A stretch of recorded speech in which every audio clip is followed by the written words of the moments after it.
The Joe Rogan Experience. There was another disturbing moment where they were talking about the rollout of the vaccine.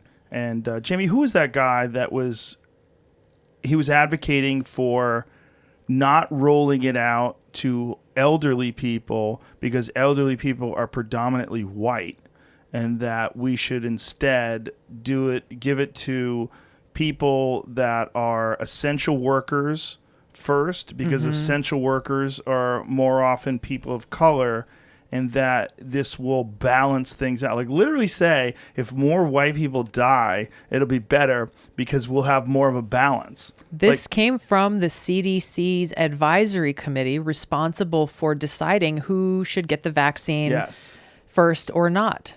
Yes. Who was the guy that said it, though? There was and everybody blew a fucking gasket, because that is really a crazy thing to say. The problem is, like, I don't remember the name of who said it, but all members of this advisory committee supported it, except for one guy who was like, this is not based on science. Because if you look at the statistics, over 80% of people dying in this country from COVID are people old, over the age of 65. Yeah, if you want to save lives, you would give it to the And older like people. 50% of people being hospitalized over 65. So yes, if you want to save lives, if you want to make it so our ICUs aren't like at max capacity, then prioritize the vaccine based on age instead of occupation. There is a concern, though, that essential workers are the ones who spread it more easily because they have to be in contact with people. I'm glad you mentioned that. So it's not that cut and dry. So these essential workers that are getting it, like these folks have to be at work. So if they have to be at work, they're more likely to contract it. If they get the vaccine and they're protected from it, then it will spread less likely. So there's two things there. First is who the CDC designates as an essential worker. I'll get to that in a second, but all of this is built on the assumption that this vaccine will prevent the transmission of the virus, which is what we're hearing from some so-called health experts, which we're hearing from some in the media. It's not been scientifically proven. I've gone back and looked at the applications that and the data that was put forward to the FDA to get approval from Pfizer and Moderna. And these vaccines have been scientifically established to largely prevent serious health complications and death from COVID once you're vaccinated. That has been scientifically established. Nowhere in their trials was it scientifically established that these vaccines would prevent the transmission of the virus. And so I see it almost every day, and it's incredibly dangerous where media outlets and some people who are healthcare professionals are propagating this. I mean, it's a lie. It's not true. But they're basically saying that, well, you know, people who have to go and work in these jobs that are essential workers, they need to get vaccinated so they don't spread it. Or even, you know, first responders. We had a local news station in Hawaii who shared a really emotional interview from a first responder, younger woman who had just gotten vaccinated. And she said, like, finally, I can go and visit my grandmother and not be worried that I am going to give her the virus because I'm taking care of people who have COVID every day.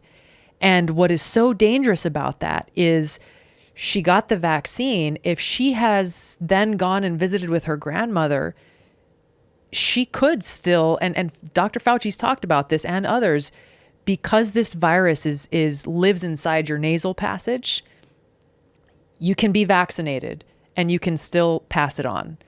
And it could have a devastating effect on someone, for example, who is elderly and who is vulnerable to this and who has not gotten the vaccine.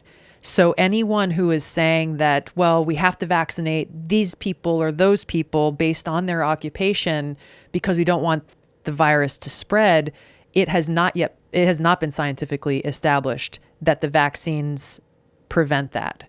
And this is why they're all, you know, Fauci and these other guys, they're like, even if you're vaccinated, you have to still wear the mask. You still have to do social distancing because of the potential for that. So I think that's such an important thing for people to know, especially as people are getting vaccinated.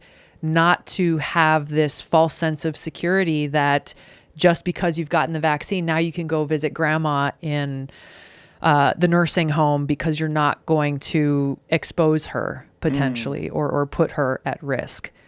But the second issue is if you actually go on the CDC, I've gone through all the CDC slides that the advisory committee put forward on who is a frontline essential worker and who's an essential worker. Healthcare professionals and first responders, obviously, yes. They are so overworked. They are overtaxed. They should be getting the vaccine right alongside our elderly over 65. But if you start getting past them and the people who are listed as frontline essential workers, according to the CDC, you're talking about anybody who works in manufacturing, anybody who works at a grocery store, anybody who works at what were some of the other ones? In agriculture, in any sector. Basically, you're talking about, half of all working people in frontline essential jobs. And then you go on to the essential workers, teachers and daycare workers, they're included in that as well. And then you go on to essential workers, people who work at banks, people who work in the media, basically almost everybody else who is in the workforce as essential workers. So this goes back to the thing that you originally said, is that part of their decision-making process was this kind of justice component and making decisions based on who gets making decisions about who gets to the vaccine first, not based on who is most likely to die or get seriously ill, but instead based on occupation. I kind of understand why you would want the people that are forced to work to get vaccinated before people that are not forced to work. That makes sense. It's very difficult when you hear that you want essential workers to get vaccinated and they could still spread it, because that seems to me to be that needs to be really expressed clearly, very clearly. It's not being expressed clearly much problem. at all. It is, because again, let's say you have that example. I mean, people over 65, my parents included, like, you're pretty much stuck at home. Yeah. Because of the very real danger that if you go out and you get infected, you could die. Yeah. The danger of this fact about how the vaccines have not been scientifically established to prevent the transmission of the virus, that's not being directly told to every single person who gets it, is a real problem, because then they go home. Yeah. Or they go and visit their parents who they haven't seen for a long time, or their grandparents, and could be carrying the virus and transmitting it unknowingly because they think, like, I'm good now. Right. I'm safe. And so that has to be part of this. I mean, to me, there's a direct scientific correlation based on facts that if you look at the people who are dying and who are being hospitalized, predominantly they are people over 65 years old. If we want to reduce those numbers, those are the people who should be prioritized to get this limited number of vaccines that we have first, then followed by younger, healthy people. I mean, and by doing that, really, we could reduce the numbers of COVID-related deaths by about 80%. Reduce the numbers of COVID-related hospitalizations by, I think it's like 48, 49%. That would have a massive, massive effect on people's lives and on our country. Yeah, well said. And weird that that's not being said more often. Yeah.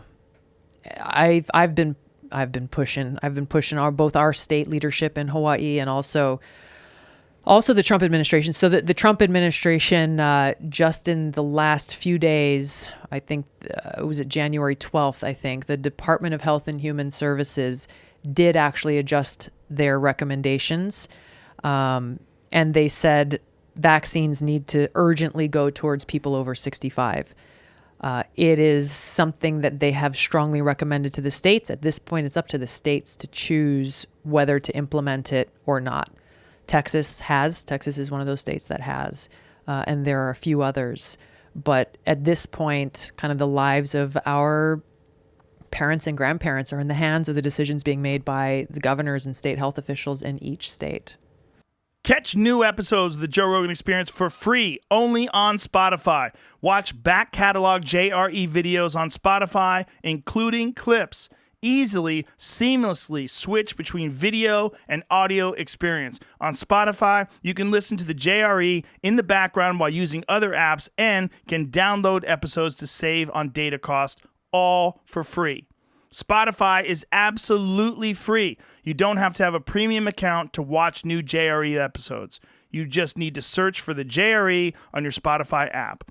Go to Spotify now to get this full episode of the Joe Rogan Experience.